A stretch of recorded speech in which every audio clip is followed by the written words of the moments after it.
Hello humans. What we have here is a model diorama based on a scene from the 1953 movie War of the Worlds. It was a movie adaptation from the H.G. Wells novel of the same name, published in 1898. It's a basic kit, not really a lot to it. You can see the war machines and the tanks, the clear pieces with the laser effects, and the base plate. As far as kits go, pretty uncomplicated.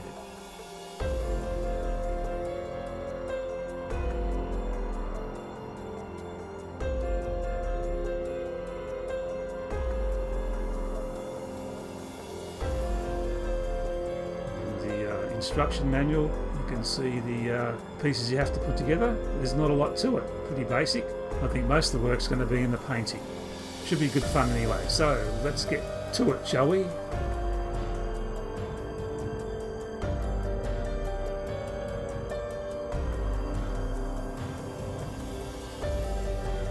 I'm going to start off by checking out my paints. There's the copper, the little Tamiya paints, and we've got drab olive, black, brown, NATO brown, clear green, clear red,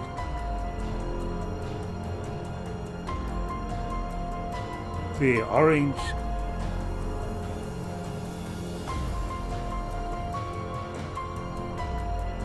clear yellow,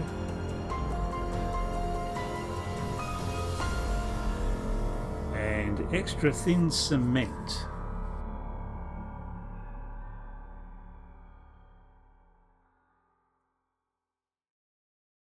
Starting with the base, I'm going to give it a coat of brown. Just going to brush this on liberally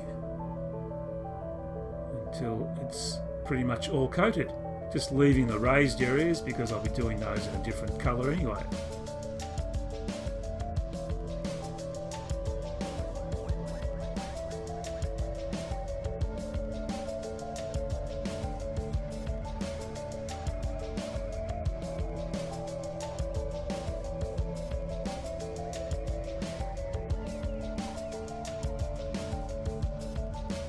Next up is the war machines. There's two of these. I'm going to pre-paint them. I'm just using a brush. Now this is the copper going on. It goes on pretty thin, so it required a couple of coats to get the finish I was after. But I'm just going lightly with the brush, trying to reduce the amount of brush strokes. There's a lot of copper on these machines. They're basically all copper. So all the components are getting the copper treatment.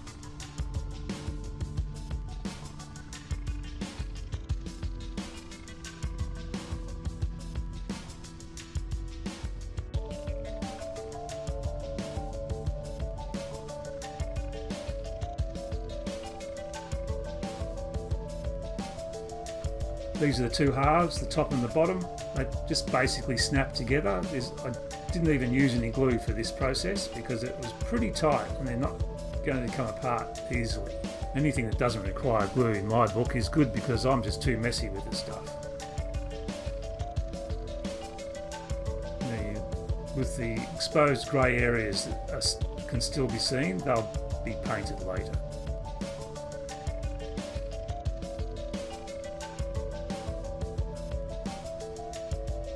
Have two of them. And I'm just going in around the edges where I could still see the grey plastic, and I'm giving them a couple of coats of copper. And on goes the clear lenses.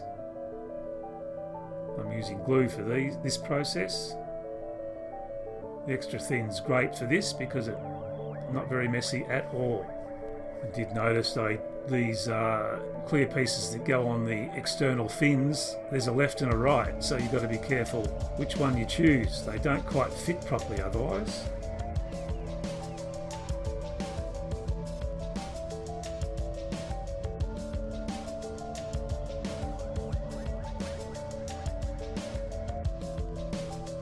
Now I'm going in with the clear green, Tamiya clear green, and I'm going to give this a couple of coats of that just to give it the nice finish that I'm after.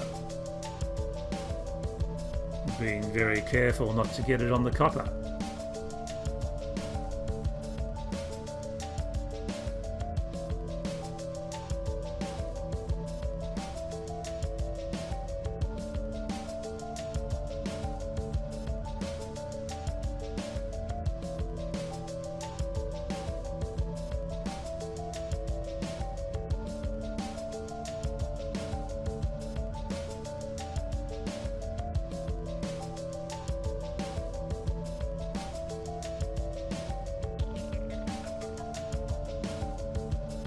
Now I'm using clear red on the laser beam apparatus, the tail bit that sticks out the top. It's like an eye, I guess. That's getting a clear red treatment, and the actual beam that comes out of it will first get a clear yellow, and then I will blend some clear red at certain parts to create that laser beam effect.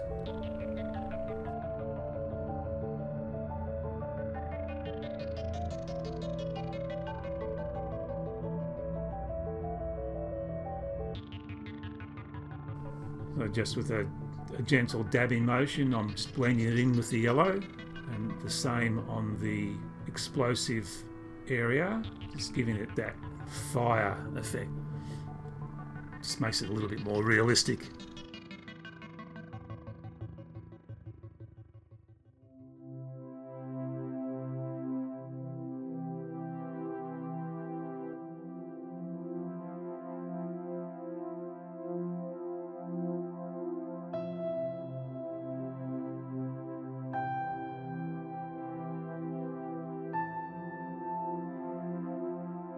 Time to paint the tanks. So again, whilst they're still unassembled, it's easier to paint them. And I'm using a drab olive, a Tamiya flat colour, and they're just getting the all over treatment.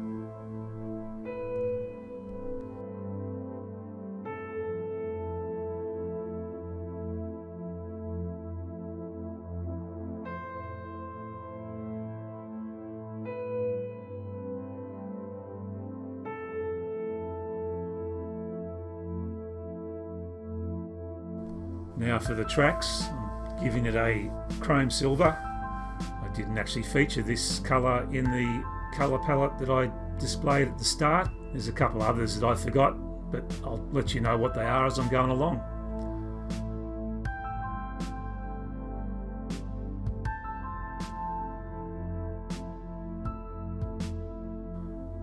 And the tracks themselves are getting plain ordinary black.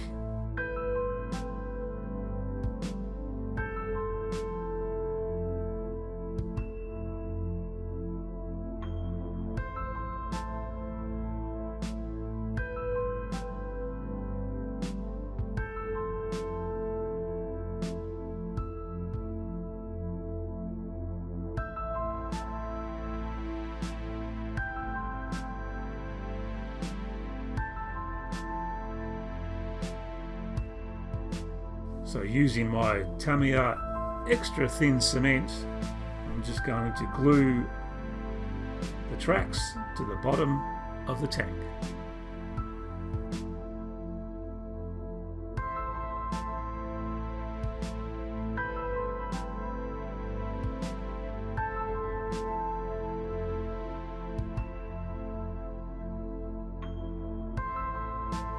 Also, the top of the tank has been going to be glued in place.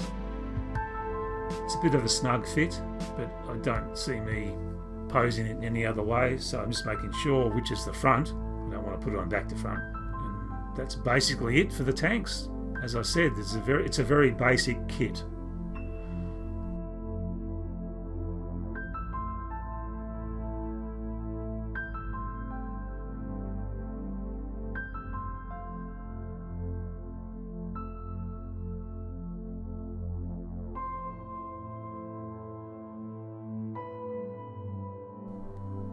Now to turn my attention to the base again, I'm painting these raised areas like little hillsides or whatever they are, mounds. I'm just painting them in a green, just a Tamiya green as described on the bottle, obviously just to break up the flat colour of the brown on the base, make it a bit more interesting to look at.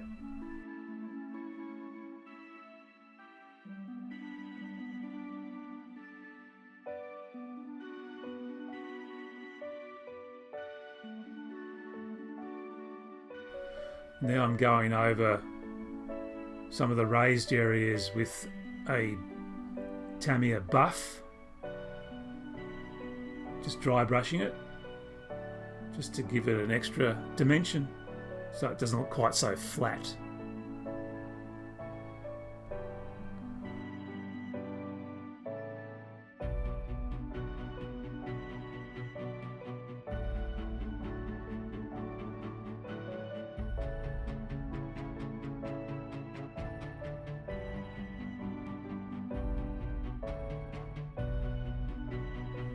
Also featured on the base are 3 human-like shapes that have been disintegrated, if you like, with the ray from the war machines. This is a scene that happens in the film. The 3 characters are duly dispatched by the Martians, and this is what's left of them. And I'm just putting a bit of plastic fake grass or moss on it, just to give it a bit more interest again. And now time for the shoe polish effect on the chrome sections, just to dirty them down. And this, I'll also add some brown just to give it a bit more grunge and grime as well, some brown shoe polish.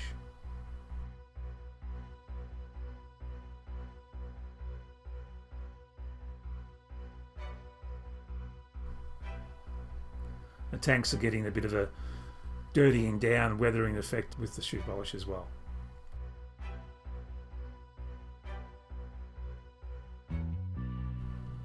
Shoe polish is also being applied to the nameplate. There is some text on the plate, and I'm just making it pop and also sort of weathering that as well. So it all suits it. It says "The War of the Worlds."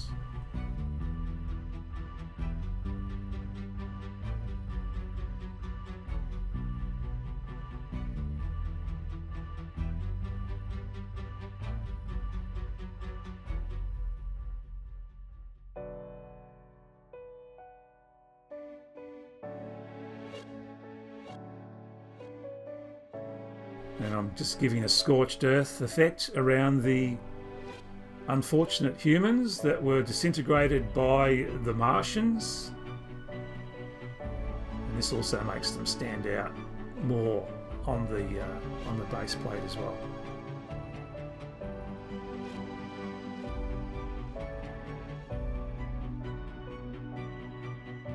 And the tracks left behind from the tanks, just to make them stand out. A bit more interest as well to look at. Just a light approach, a dabbing approach with the brush.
There you have it, humans.